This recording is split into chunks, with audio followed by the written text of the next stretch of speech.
8 or 24? Number 8. 24 was more challenging.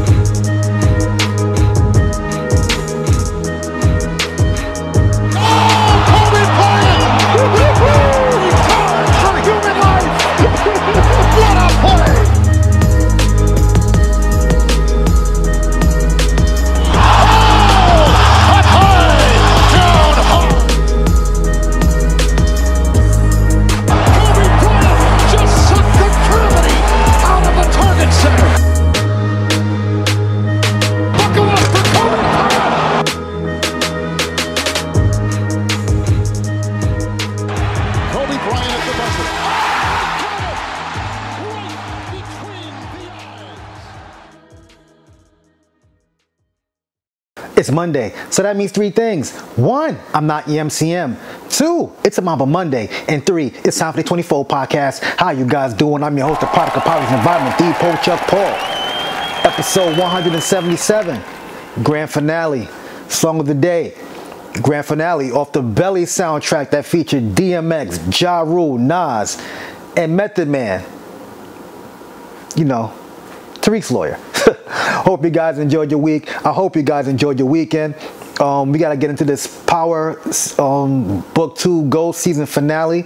We're going to talk a little bit about this whole DDG, Halle, Baily situation. And we will also give a recap on WWE Bad Blood and a little WNBA news, all right? So, let's get into it. So, previously on Power. Damn, we ain't gonna be hearing that for a minute now, aren't we? Till we get Force and Raising Canaan. But anyway, they have Carter kidnapped. Monet is dead. So the Tejadas got to figure out a way to get back at Monet. Tariq, Braden, and Effie are trying to figure out a way to get rid of Carter. So Tariq had a phone call with Davis and said, yo, he has dirt on you. You have dirt on him. You have to find dirt on him. So Tariq stayed back, watched over Carter, while Effie and Braden went to Carter's house, tried to find dirt on him. Went through his closet, went through his computer. But the files he had on there, which included Rashad Tate's brother's info on there, was on the computer. But it was read-only. Read-only means you can only read it and you can't delete nothing. Everything gets deleted from his office. So, after Tariq found that out, he had said he had told Carter that he will let him go if he doesn't fuck with his crew no more. He said he has the info about Rashad Tate and all his other murders and all the fucked up shit he did. Carter said cool. He lets him go. He tells Drew, go to his office and put this USB in there and copy all the files and delete it off his computer. So he goes there, he ends up running into Carter, ends up talking to him. This is right after he already put the USB in his laptop and deleted the files and whatnot. Carter tells Drew like, yo, I need you to kill Tariq. So boom, the plan gets further into play. Drew comes back and tells him like, yo, he wants to take you out. So they set up this when the plan comes to play to take out Carter. They get a hold of Nico and let Nico know what Carter was doing with the murder of Kamal Tate, because he wasn't feeling that. So he's in on it. So they figure out a way to get Carter to meet up with Tariq, because Drew told Carter like, yo, I'm gonna set it up for you and you get the kill shot. They come down to the spot. Tariq is there, Drew is there, Nico is there. They show Carter the bullet that killed Kamal Tate that he had in evidence hiding. Nico put the cuffs on him. I mean, they didn't kill Carter. He's going to go to jail for a long time. And of course, Rashad Tate's behind that too. So Tariq is good. Now, let's get into how the Tejadas are going to get back at Noma. So they enlist the Tejada cousins, Dirk, and a couple other Chicago goons or whatever the case may be, So the first play was Tariq was supposed to go link up with Anya. So Anya like, yo, let me take you to your mom's house with this, that, and the fourth. Diana, Drew, Kane, and his cousins, I guess they followed him, right? Like they were supposed to do. She takes her up, he takes to her crib or whatever. While she's walking up the steps to meet her mother, Noma, Diana licks a shot. Bow, bow, 5 times. Lit up Anya. Ruined the whole play. You know what I'm saying? So now they got to figure out again how to get Noma.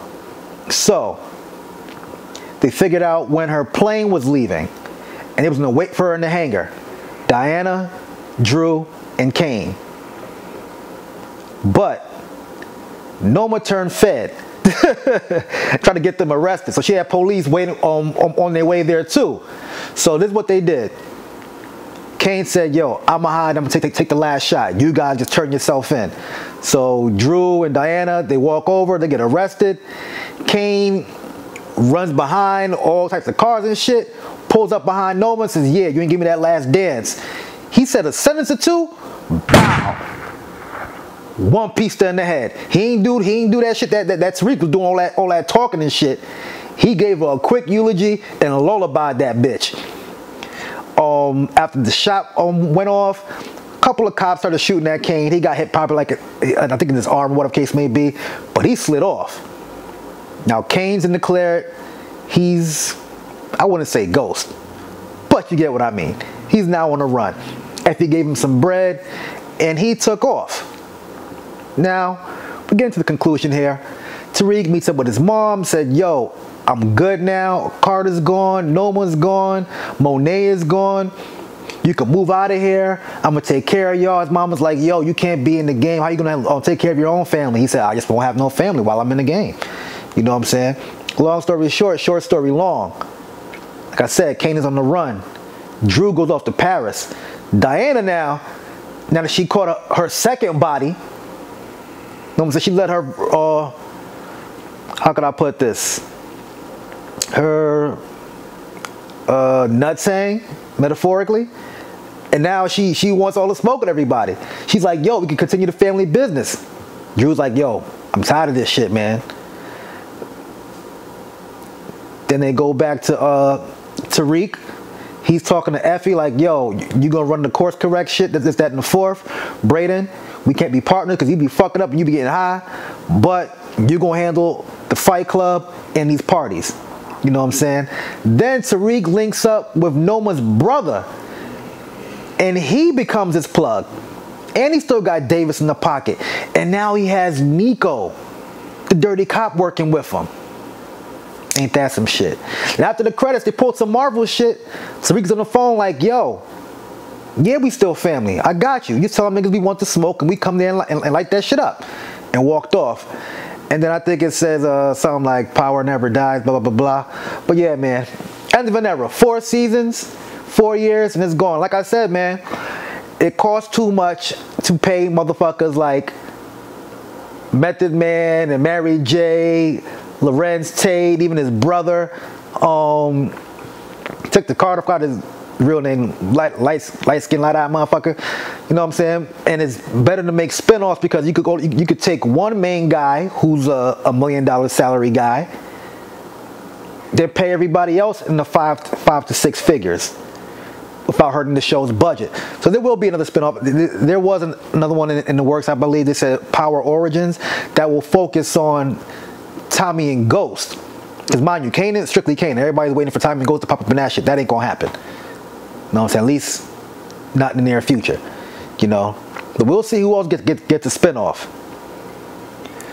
But yeah, man, let's talk about this DDG shit. Here's the funny thing about it. Like, people always talk about, I don't know what he do. First of all, he's 27 years old. I'm 41 going on 42. Maybe like 5-6 years ago, I asked my son who's his favorite rapper. And he's 18 now. It was probably when he was 14. He told me DDG. I never bothered to listen to any of his music because if it's something my son likes, I doubt that I'm going to like it too. That's just me. Hold on, see something. Yeah. earlier today I was shooting the review, and I shot like 3 videos and I forgot to turn my mic on, so I was checking to make sure my mic is on again. But anyway, he's been streaming for since 2018. That's what he's really known for. And he's also a rapper. And mind you, Halle Baily, I really don't know shit about her either. That's not my demographic. But you know, when you go in the shade room, who are people who are in my demographic as far as age group, they're always asking, who is this guy? I only know him because of her. But he's been getting into it a long time before her. Now, that's out the way. Oh, also, I found out what DDG stands for. Daryl Dwayne Granberry. He's also a smart kid. I read that he was a valedictorian, or however you say it, of his high school. But unfortunately, him and Halle Baily broke up not too long ago, I think over the weekend and whatnot, and they just had a baby together not so long ago. And recently, I don't know why folks be doing this shit, they put out these statements, but he said, "Dear friends and supporters, after much reflection and heartfelt conversations, Halle and I have decided to go our separate ways. The decision was not easy, but we believe it's the best path forward for both of us. I cherish the time we spent together and the love we shared. Despite the changes in our relationship, our love for each other remains deep and true. We are still best friends and adore each other as we focus on our individual journeys and our roles as co-parents. We cherish the bond we've built and the beautiful moments we've shared. As we navigate this transition, we ask for your understanding and support. Thank you for your love and encouragement, DDG."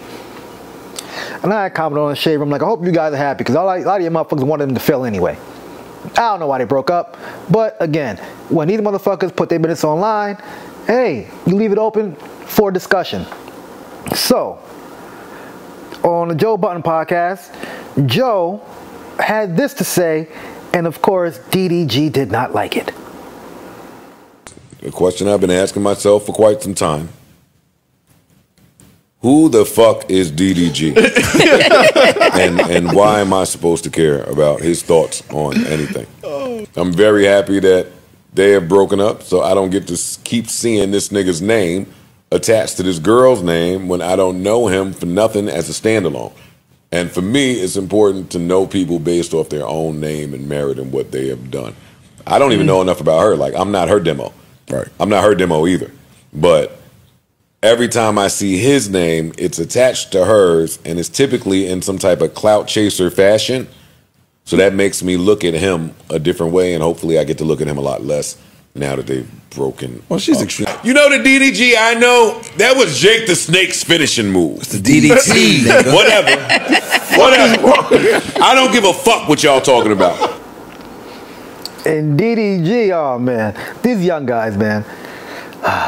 This is what he said. Nigga got 30 years max of life left, and speaking on a relationship of people the same age as your son you ain't taking care of. I hope you forget to take your magnesium pills today, you old bitch.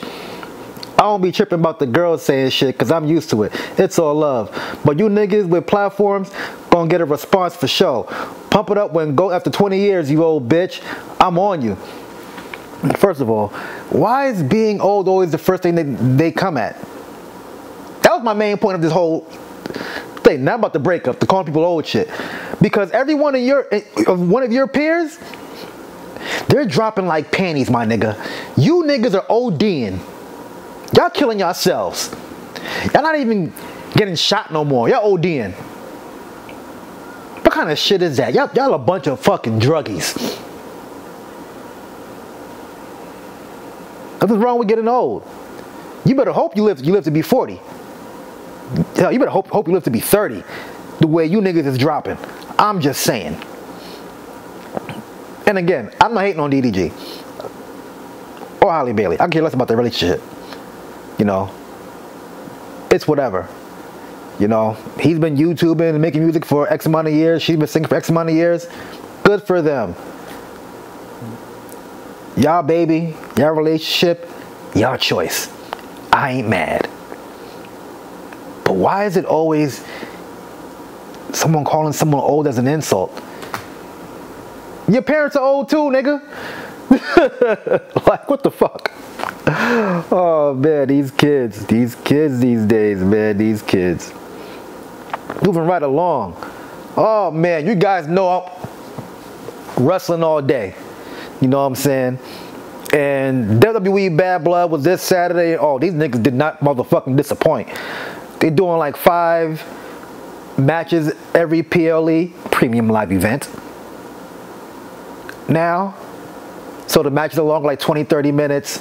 Some more vignettes, backstage, commercials, whatever. But hey, I was entertained. We had CM Punk versus Drew McIntyre in a Hell in a Cell match. We had Queen Nia against Baily for the WWE Women's Championship. We had Liv Morgan, the Women's World Champion, against Bloody Rhea Ripley, with Dominic Mysterio hanging up in a Shark Tank. He wasn't over the ring though. He was like hanging up over the ramp or whatever. Damian Priest versus Finn Balor, and the unlikely tag team duo of WWE Champion Cody Rhodes and Roman Reigns against Solo Sikoa and my man Jacob Fatu. I love you, Solo, my tribal chief. Whew, what a good one. First off, let's talk about the stars. There's the song with Metro Boomin and Future. GTA was the song of the night, and you can see here Metro Boomin was in attendance, Lil Baby was in attendance, Quavo was in attendance, Killer Mike was in attendance, and right next to him is Bill Goldberg. If you don't know who that is, CM Punk won his Hell in a Cell match with Drew McIntyre, and man, oh man, crimson masks all over the motherfucking place. They was getting crazy. I'm talking about wrenches, toolboxes, all types of shit. They went in. That was a dope match. I don't know if it was a work or not, but CM Punk needed to be help walking back to the back of to the locker rooms. He needed oxygen before he got to the locker room. It was crazy. I think Drew McIntyre had got 10 staples in his head. Sheesh. My girl, Queen Nia, her and Baily, they did the damn thing. She did get some help from Tiffany Stratton. She came down with her Money in the Bank briefcase as a distraction, not to cash in on Nia. She had hit Baily with it and whatnot, and then I believe she came in the ring. The ref seen her with the briefcase, and the ref was asking like, yo, you want to cash in? Nia freaking sat up like the Undertaker, like, yo, what you doing, what you doing? But she ended up getting the win, and they ended up beefing or whatever, light beefing, but whew, that was a good one. Ooh, look at Tiffany's cakes. Oh my God. And my girl, long live Liv Morgan, the queen of the Judgment Day. She received help from Raquel Rodriguez. Yes, she is back. The big back mountain. But here's what happened. See, Liv won by disqualification. She's really, I read somewhere on these dirt sheets, she's supposed to win by pin. But Raquel came out too early, and the ref seen her attack Liv, so he had to ring the bell as a DQ. She was supposed to attack Rhea when she wasn't looking and give Liv the assist. And if you follow wrestling like I follow, long-term storytelling, Rhea injured Raquel, and that's why she's been gone. So yeah, so we're gonna see how that turns up on Raw. Damian Priest, he beat Finn Balor. That was a good match also. But the fight of the night, Cody Rhodes and Roman Reigns, and of course, the bloodline is always involved. Tama Tonga and Tonga Loa came to the ring. They got involved, but guess who pulled up? All black, hoodie on, new chain, bandana, fresh braids. Jimmy Uso, baby, came through, super kick, boom, laying motherfuckers the fuck out. Sheesh. Cody and Roman get the win. But then, you hear that music.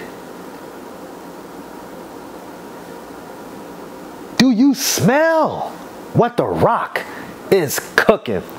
The Brahma Bull, the People's Champ, Dwayne, The Rock Johnson, the High Chief, the final boss, pulled up, raised his eyebrow. He did some shit like this. 1, 2, 3, then walked away. We don't know what that means, but we'll find out on SmackDown, I hope. Fire ass PLE. I cannot front. Bravo. That shit was dope. And I cannot wait to my birthday, November 30th. Survivor Series War Games. Woo, I will be home watching that shit. I cannot wait. I was looking for tickets and whatnot. I was like, do I want to go to motherfucking Vancouver, Canada in November? It'll be cold. And those tickets were looking like they were more than fucking WrestleMania, and I'm not doing that. And Mania tickets go on sale, I think the 25th or 26th. I am definitely buying my tickets this year. I got all my ducks in a row, all my shit in order. Yeah, your boy trying to be in Vegas. 420 weekend. Oh my God. Quick WNBA tidbit. The New York Liberty. Look at Sabrina Agaskis. I think I pronounced her last name wrong. I'm sorry. Sabrina Ionescu. The New York Liberty, they beat the Aces. And they advanced to the WNBA Finals. And they will await their opponent. Either the Connecticut Sun or the Minnesota Lynx. They are tied to a piece. That game is on Tuesday. Oh man, it's going to be a good one. Before I let go, I told you guys last week the Halloween on Death Row shirts are back in the shop for a limited time, and now I also have them in white. Whoo, look how clean that shit look. Look how clean that shit look. They're also on sale in the shop. Like I said, the long sleeves are $50. The short sleeves are $40. And they're the only tees that are not BOGO. I am sorry. You got to pay regular price for those. They will be in the shop up until Halloween day. So please order them so you can get them before Halloween. Yeah, like I always say, like, share, subscribe, comment. God is good. God is great. Thank God my paper's straight. I am the Pope Chuck Paul. Peace out.